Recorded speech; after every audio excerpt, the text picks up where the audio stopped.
सागर दिल को बहलाता नहीं, बेखुदी में भी करार आता नहीं। तुम आए हो न शबे इंतजार गुजरी है, तुम आए हो न शबे इंतजार गुजरी है, तलाश में है सहर बार बार गुजरी है।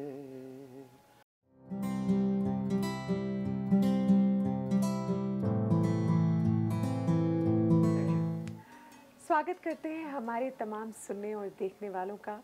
मैं हूं आपकी होस्ट, आपकी दोस्त तमरीन हसनात, फनीशा की जानिब से। It gives me a lot of pleasure to introduce you today to a gentleman who needs no introduction.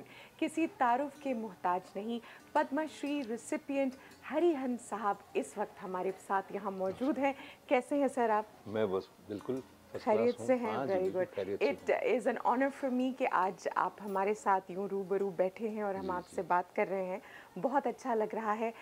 फनीशा की जानिब से मैं आपका डालस में स्वागत करती हूँ और आपका शुक्रिया अदा करती हूँ कि आपने अपने कीमती वक्त में से कुछ वक्त हमारे लिए निकाला।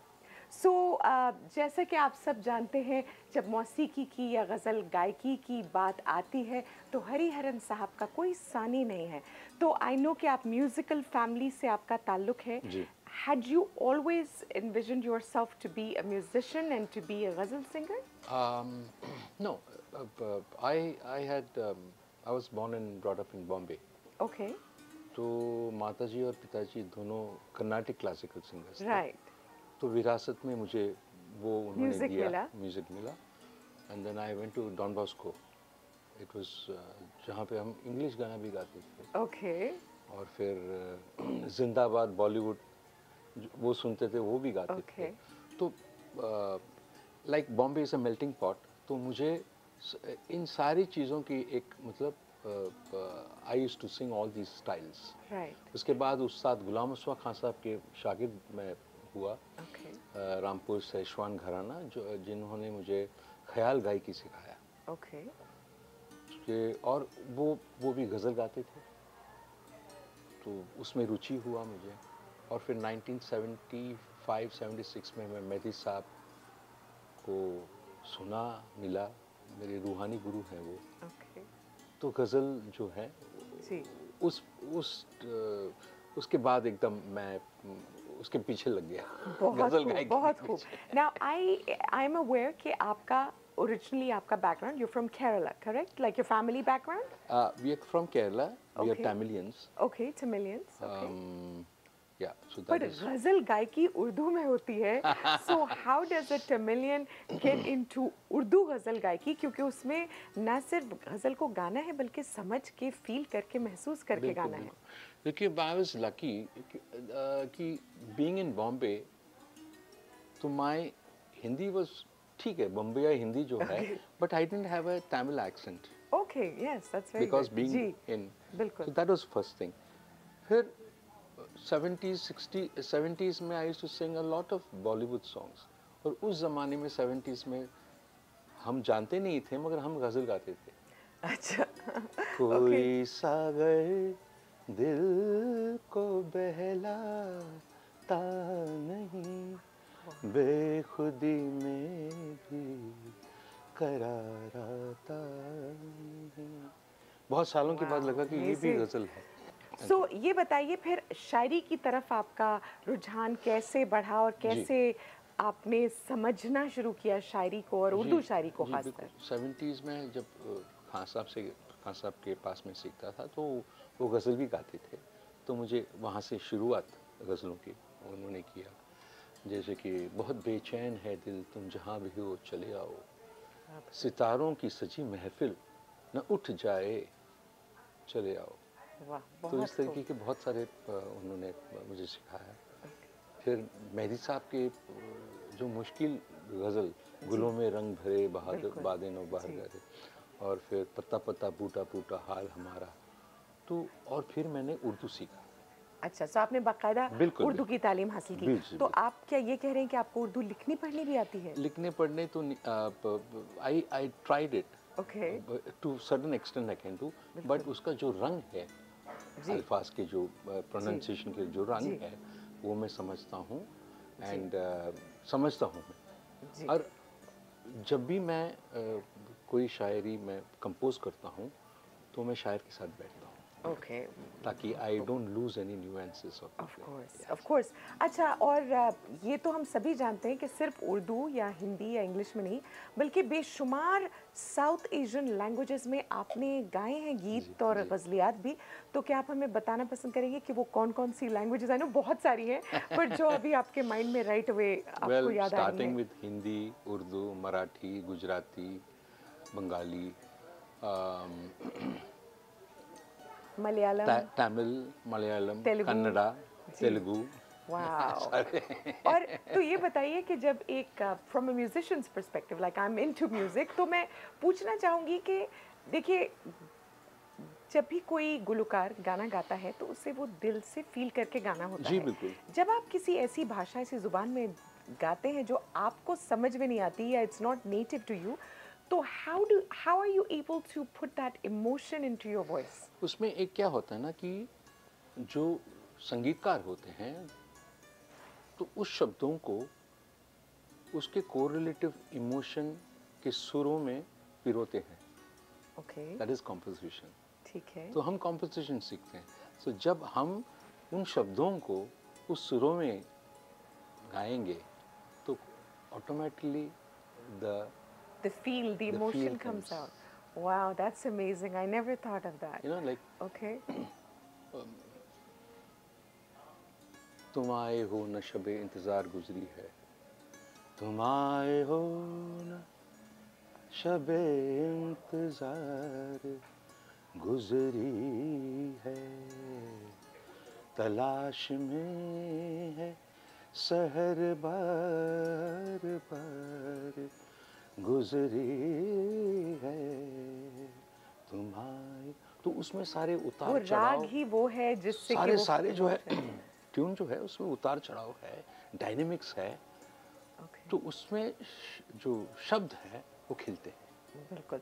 आमतौर पे जो गज़ल गायक होते हैं और जो क्लासिकल म्यूज़िक जिनका फोटे होता है या जानरा जिसे फॉलो करते हैं, वो आमतौर पे कमर्शियल गायकी से दूर हटते हैं। लेकिन आपने न सिर्फ कमर्शियली गाया बॉलीवुड में, बल्कि बहुत बढ़िया, बहुत ही खूबसूरती से कि आपके गाए हुए गाने जो हैं वो रैंडम बहुत सारे गानों में नहीं, बल्कि आपकी आवाज़ बिल्कुल अलग, जुदा है बाकी गायकों से। तो how were you able to achieve that? See, because classical music is to train your voice.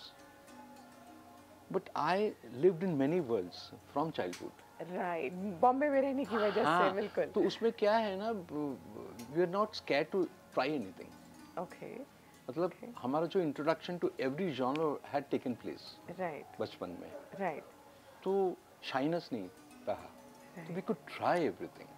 जी, और I think A R Rahman साहब की काफ़ी सारी कंपोजिशंस पर आपने गीत गाए, and each and every one of them was so unique and so melodious, and I think आपकी आवाज़ ने उस गाने के साथ इतना जस्टिस किया है that those songs have become forever etched in people's minds and in their hearts. For example तू ही रे, I think everyone will agree कि it's one of those songs that just tugs at the core of your heart. मतलब हमारे साथ वो, हम उस फिल्म में भी नहीं है, right? We are not going through that emotion जो हीरो हीरोइन पे बीत रही है, लेकिन जो भी वो गीत सुनता है उसे लगता है कि वो भी किसी को इसी तरह चाहता था, इतनी ही शिद्दत से। बहुत खूबसूरत गायकी। तू ही रे इज अ ब्लेस्ड सॉन्ग। बताइए उसके बारे में, बताइए क्या आपका एक्सपीरियंस कैसा रहा था? जब मैं गया था वो गाने के लिए, तो मणिरत्नम जी थे, वैरमुत्तु जो Tamil lyrics. Okay. We've recorded the song first in Tamil. Okay. In Tamil. Yes. तो रहमान साहब ने मुझे सुना है गाना, और for some odd reason मुझे लगा कि मैं गाना सुनाऊं। आपको लगा कि गाना आपने पहले सुना? मुझे मालूम है। अच्छा, ओके। तो एक लगा, अच्छा इसके बाद ये होगा करके, and I recorded a song in 45 minutes. for the first time in one go. Yes. Wow, that is amazing. तो वो लोग भी हैरान हो गए होंगे, right? बहुत हैरान हो गए और बहुत खुश हो गए. Of course. Because it was meant to be, I think, and it was graced by the Almighty.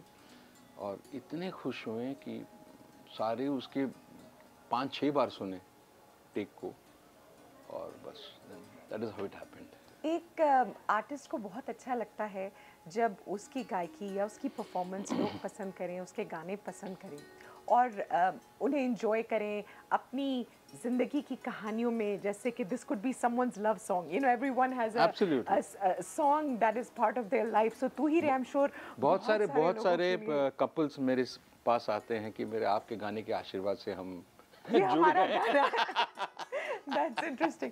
तो मुझे ये बताइए कि जब आपका कोई गाना ऐसा है जो सुनने वाले को रुला देता है या इमोशनली इतना emotional, because for me, so I can give you just my experience. For me तू ही रे was, I know it's a love song, but it has so much emotion and there's some sadness in it that there were days that I would listen to it and cry and remember the past or something like that.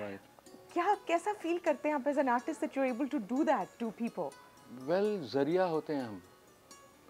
ये तो गाना ऐसा मिलना चाहिए, film इस तरीके से बने और असर हो उसमें.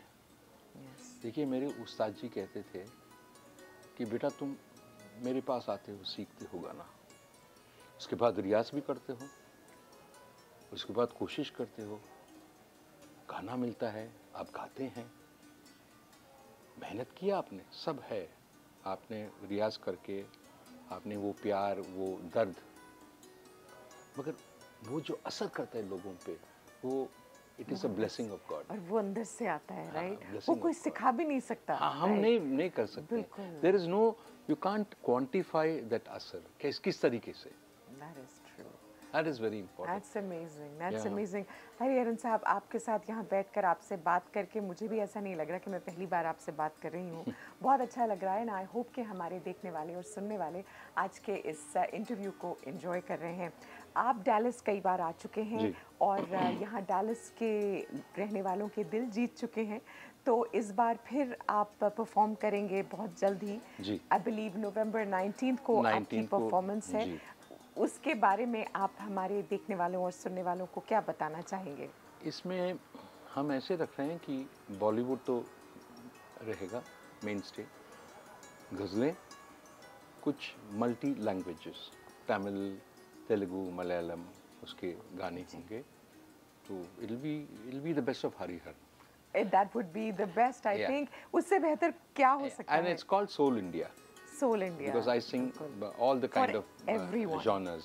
Yes, and that's what makes you such a unique artist. And I know कि आपके colonial cousins के साथ आप गाते थे, वो बिल्कुल अलग type का music था, right? My son is with me, Akshay करके. Wonderful. So he'll be singing with me colonial, and he's a EDM producer, electronic dance music.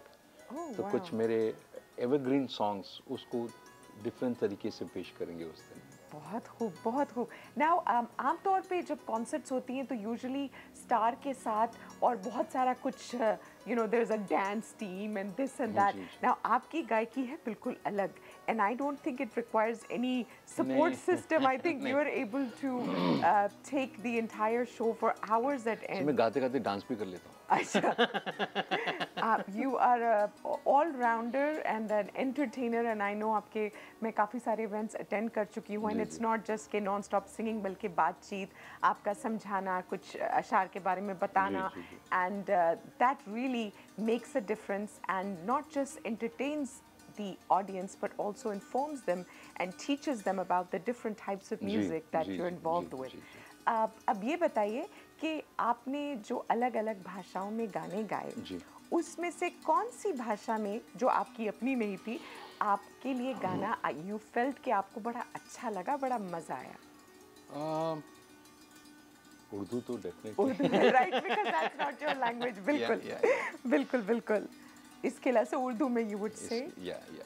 बहुत. वैसे आई मस्ट से कि आपकी उर्दू बातचीत में भी बहुत आला, बहुत उम्दा है और बिल्कुल मुझे लग ही नहीं रहा कि you are from a South Indian origin या आप मुंबई में, क्योंकि मुंबई की Hindi is also very different. जी जी। सो बहुत अच्छा लग रहा है। श्री भक्ता Anjaniya ke Anjaniya, guess I'm saying Anjaniya, that Anjaniya temple is the one who has put this event together. Absolutely. And we of course thank them and all other promoters and sponsors. Biswa, Mr. Biswa from Fundu Okay.